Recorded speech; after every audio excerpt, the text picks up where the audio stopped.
Hi, I'm Keith Wilson, founder of Wilson Financial Advisors. This is Millennial Money Matters, where I teach you stuff you didn't learn in school. All about,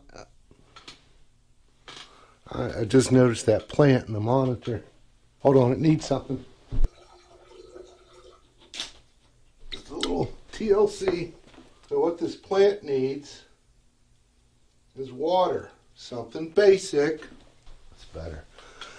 Needed water, something basic to live on, and that's what we're going to talk about today is the financial basics. Financial basic planning to help you get along. So if you're in your 20s or your 30s, chances are you've been introduced to the realities of adulthood, and there's a lot of opportunities that life has to offer, and you know that, but you're also aware of all this financial responsibility that is facing you. Man, you got student loans, I know about that. You got unique responsibilities, trying to make it out there in the world, get an apartment on your own, a house, and maybe a marriage and whatnot.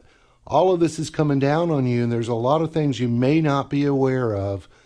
We're going to start with the basics of financial planning.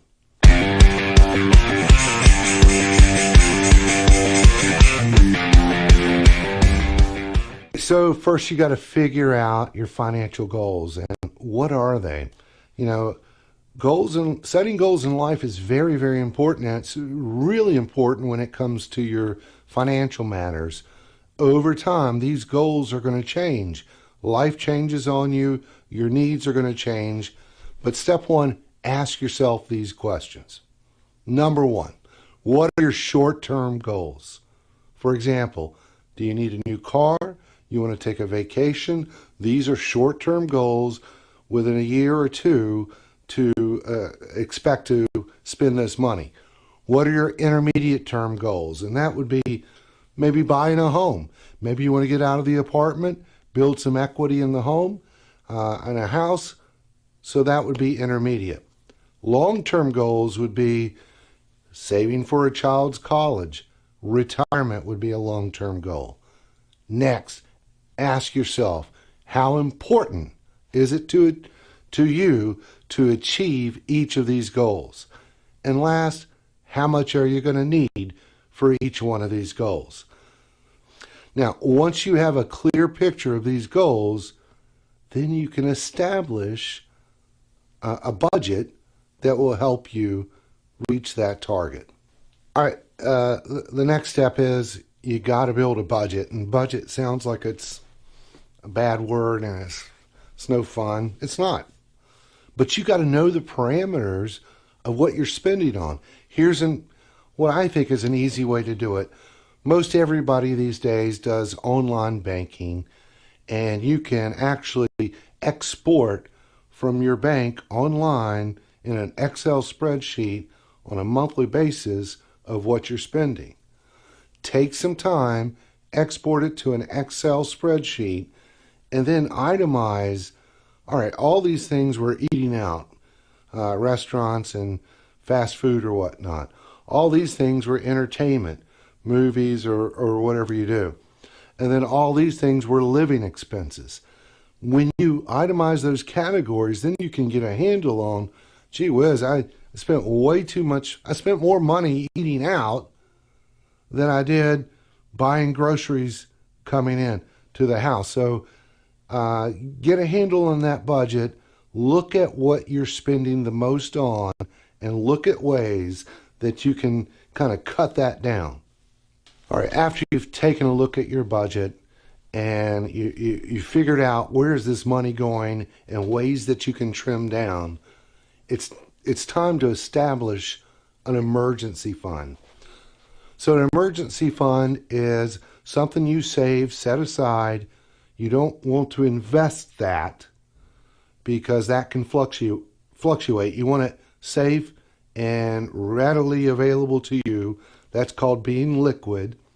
So an emergency fund, you've heard before probably, that you should have 3 to 6 months of your salary saved up for emergencies. That's not always the case because it depends on several factors. One would be your job security. If job security is an issue and you don't know, man, I might lose this job and it might take me a while to find another one, that's where you want a longer, say that 3 to 6 months salary saved up. Look at your health. Look at your income. Look at the debts that you owe. So you may need less or you may need more. That 3 to 6 months is a good rule of thumb, though. That's what you should aim to have in savings. And you don't spend it on things that you know are going to come up. Like maybe you have an annual car insurance payment. That you know is coming up. That's what you budget for. You have the emergency fund for things that are unforeseen. So let's say, for example, your car breaks down and you need a new timing belt. That's an emergency. That's where you hit that. Or maybe you have a health issue that your health insurance didn't completely cover, then you go to your emergency fund. So can't stress it enough, emergency funds, also cash reserve funds, are for unforeseen circumstances. You don't use it to save for vacation or Christmas or things like that. You set aside a different account for those particular situations. All right, next let's talk about credit cards. That magic little plastic, and it just seems so fun just to swipe and you got something instantly. Don't overuse your credit cards. Why should you have a credit card? Well, let's say you're starting out. Remember, I was just talking about the emergency fund, and well, you're just starting out. Maybe you're putting $20 a week or $50 a week into an emergency fund, and it hasn't built up yet. All right, well, a fallback could be that credit card, but you got to be very, very careful. You want to aim towards building up that emergency fund, but some people in the beginning might have to rely on credit for emergencies. Don't buy into this point stuff. Hey, boy, this is building up points and I get free stuff. You're not there yet. Don't do it. So just have the credit card as a fallback and don't overuse it. It's not magic. Now, here's some points to consider with credit cards. First, read the terms and conditions closely. Maybe those interest rates will change. You got to check on that. Know what the interest rate is, how it's calculated, if it's locked in, things like that. Understand hidden fees such as late payment charges or over limit fees. All right, so the main thing is don't overuse it. Use it for a specific purpose. Like I said in the beginning, maybe it's going to be your emergency fund because you have no other choice. But if you get addicted to this stuff, it's going to come back and it's going to kill you. Your credit score is going to go down. We talked about credit scores earlier. I'll leave a link down below. All right, next we want to talk about dealing with your existing debt. At this point in your life, maybe, hopefully, your only debt problem, possibly student loans. And how are you going to repay that off? It's probably killing you and it's a strain and so forth. I did a video on repaying your student loan debt. I'm going to put a link down below. You need to check it out. I'm not going to go rehash it right now, but there are some other programs that will help you deal with that student loan debt. If you have other debt, if you got credit card debt, you've got to tackle it. Talk with the lenders, work out a program. Don't ignore the notices or the phone call, but deal with this debt and get out of it. New borrowing. At some point, you might be forced to borrow money. For example, maybe you're doing a really good job of trying to get out of debt with your student loan or credit card, but the car breaks down and you got to have a mode of transportation. So these things come up. So this is what you got to do. Ask yourself the following questions. Number one, is this purchase necessary? Have you comparison shopped to make sure you're getting the best possible deal. Hey, how much will this loan or line of credit cost over time?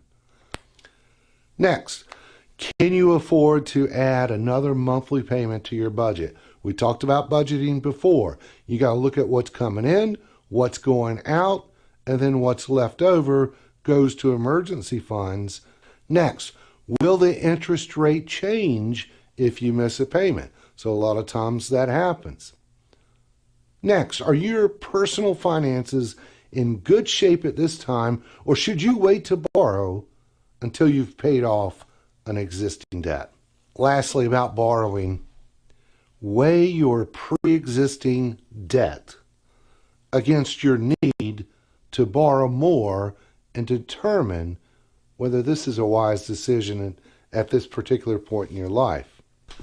Lastly, you should take advantage of technology because, man, it's all around you. There's an app for everything. Gone are the days of the old checkbook register where you had to look at your statement that came in the mail and reconcile. You don't know what that means. Anyway, apps, online banking, it's all around you. Take advantage of it. You could get alerts to let you know when a bill is coming up.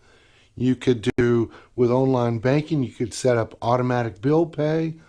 Just make sure you got the money in the bank to pay the bill, but take advantage of all of this that is around you. There's a lot of financial apps. So number one, look at your goals. What are they? Short, intermediate, long term? How much money is it going to take for you to achieve those goals?